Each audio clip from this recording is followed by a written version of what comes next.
Hey guys, Bird Yu-Gi-Oh here. So today I'm bringing you my Sky Striker deck. I have to put a little disclaimer here. This is not going to be a very budget version. I wanted to start with the more pure version, which is what you're seeing here. I feel that really the only way to play a pseudo Sky Striker deck budget is using it as more of an engine, maybe in like Sky Striker, True Draco, or something like that. So I'll be showing you a more budget version, but it'll just be using Sky Strikers as an engine, not as a deck, because frankly, those two cards, Engage, those right there are probably $100 just right there. I mean, Rose is I think $30 a piece. These are, 15 a piece and $10. So yeah, you're looking quite a bit for just those cards. And luckily as an engine, you really don't need this card, and you don't even need to play Widow Anchor at 3 usually. So that'll cut down on the cost if you just play it, like I said, as an engine. But this is definitely the pure version. And yeah, let's get right into it. Of course, if you need any of the cards that you see in this video, the cheapest and best place is going to be TCG Player. I will put a link in the description. So you'll start with the best Sky Striker monster in the main deck, of course. There's only two. Ray. Now this one you just tribute it, and then you can special summon a Sky Striker from your extra deck. And then if a Sky Striker Link monster is destroyed by battle or leaves the field because of an opponent's card effect, you can special summon this to the field, and then, on your opponent's turn, then use the quick effect to then special summon another Sky Striker Link monster. So this card is amazing. Rose or Rose is not as amazing, but it is still nice because it obviously just gives you a way to go into your Sky Striker Link monsters. Basically, that's what we use it for. So that's why you really don't need it in a non-pure Sky Striker. And that's definitely why we only played at 2. Just Ray is so much better. But yeah, again, just another body to allow you to go into your Link monsters. And that's it for our engine monsters. The rest is just going to be hand traps. Currently, this is what I'm playing. 3 Ash Blossom, 3 Droll. I love these cards right now. I think with the decks running around, I think these cards are amazing. 2 Ghost Ogre is actually underrated and very, very good. 2 Effect Veiler, always good. And then 2 DD Crow, very good right now against a lot of decks. And I really like it because it allows you to banish any card from your opponent's graveyard, so it doesn't have to be like a monster or anything like that. It could be any card. So yeah, that's it for the monsters we're playing.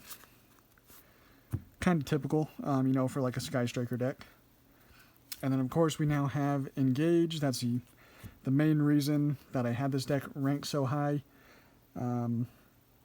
As far as just really good decks, this format is because Engage is that good of a card and allows you to search any Sky Striker card, and then if you have 3 or more spells, it draws a card. So, and it's not once per turn, so if you use it, add it back with Kagari, use it again. I mean, it's insane.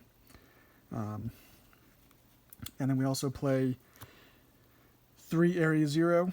Again, this is mostly in here because it's a pure version. But yeah, this card is very good starter card. If you open this, and especially have a way of sending it to the graveyard, you can special summon a Sky Striker Ace from your deck. So Ray or Rose just for free. You can also excavate 3 cards, and then you'll be able to add 1 excavated Sky Striker. Really, really cool. And then the best kind of defensive card, I guess you could say, or card to open with to just interrupt your opponent is Widow Anchor. You're going to be able to target a face-up effect monster and negate its effects. If you have 3 or more spells, take control of it until the end phase. Quick play, it's amazing. We also play 2 Shark Cannon. It's one that I've never played at 3, but I think it has potential to play at 3 because you're going to be able to target a monster in your opponent's graveyard and banish it. And if you have 3 or more spells, you can special summon that to your field instead. It cannot attack, but you'll always have it, again, for link summoning or whatever you need to do. But yeah, Shark Cannon, another nice one.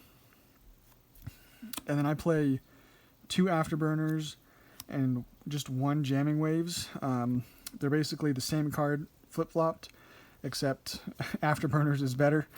You'll be able to target a monster on the field, destroy it. If you have 3 or more spells, you can destroy 1 spell and trap on the field.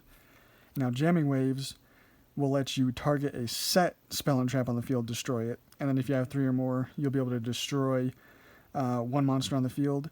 So they're both good because, honestly, Jamming Waves, the only problem is you have to target a set spell and trap, which is common, but not too terribly common, and it's a little specific.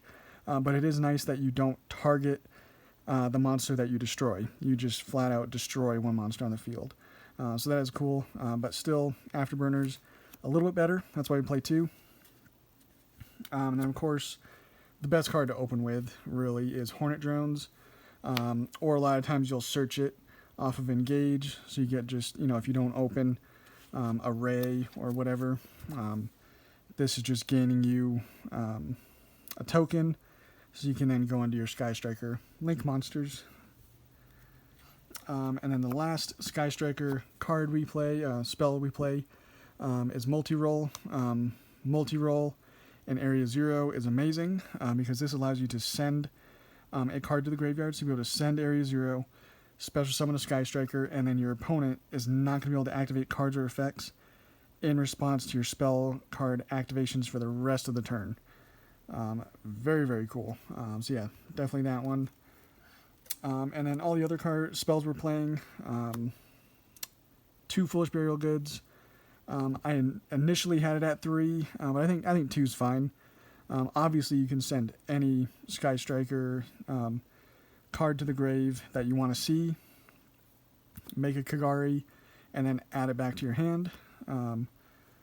Or just getting a spell into grave to then activate their effects if you have 3 or more is nice. So Foolish Burial Goods, for sure. You can also use it as draw power.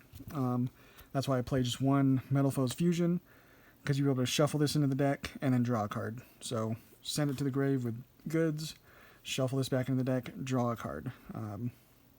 It's just free. Reinforcing the army to, of course, search our Ray or Rose. Terraforming, it's one that's not completely necessary because Area 0 is very, very good, and we prefer to see it rather than not seeing it. So that's why it's here. Just search Area 0. And then Upstart Goblin, again, you're getting a spell into grave, drawing a card. What more could you ask for?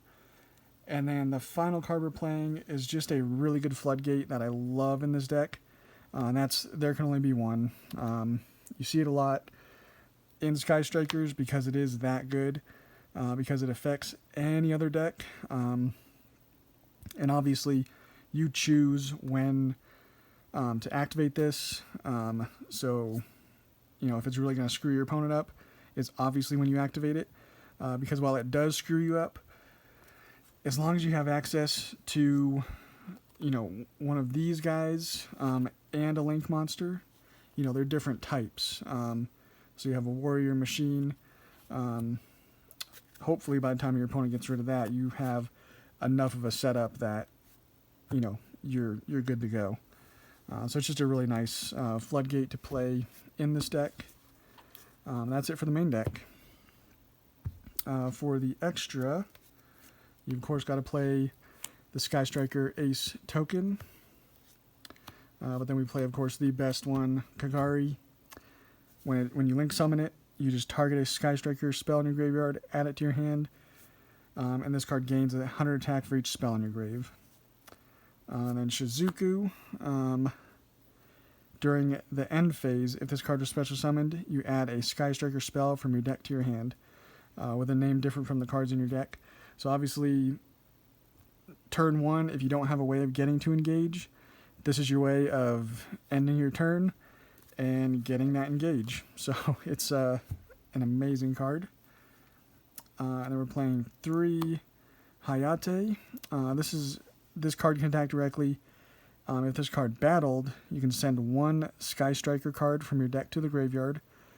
So again, if you make this, and then during like your main phase 2 after that battle, you go into Kagari, you're basically searching, usually engage, obviously if you don't have it, but searching engage, Widow Anchor, really whatever you want.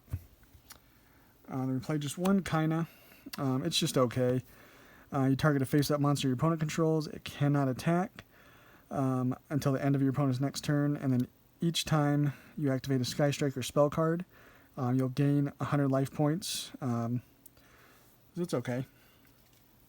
And then Zeke is really nice, especially obviously if you have an opponent's monster that you're controlling that you just need to get rid of, because this just requires 2 monsters, including a Sky Striker Ace. So it's a link 2. So take control of a monster your opponent controls, or that your opponent had, and that you now control. Link it away with one of your Sky Strikers into this, and then go from there. But it's also a really good... so if it's link summoned, target a face-up monster on the field and banish it until your opponent's next end phase.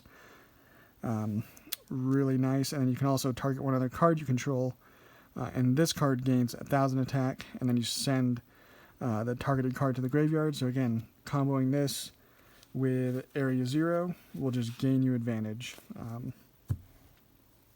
And then, in addition to all that, we're just playing Phoenix, Unicorn, and Griffin to just kind of link up into them if you need to. And hopefully, it's one of those you only have still just the 1 card in the extra monster zone. That's why I go with these. And then the final card is just a Boral Sword Dragon. You have potential, obviously, to get a few monsters on the field, and obviously, especially if you link up a little bit, to be able to go into an easy OTK. But it's just kind of there, just in case. Obviously, you're mostly just going to be using the Sky Striker Link monsters. But yeah, that's the pure Sky Striker, I guess you could say non-budget version. It's as budget as I can make it, to be honest. But it's obviously a fun deck. A lot of people are picking it back up just because of 1 card off the list. But it's a very, very amazing card, to be honest. So yeah, if you're looking to get into it, this is a good kind of base to start with. And I'll be coming out with another version that takes out this card here. That's $30 a pop. You don't need it in a non-pure version again, so I'll show you a non-pure Sky Striker deck just using the Sky Striker engine. So yeah, thanks for watching, guys, and we'll catch you on the next one.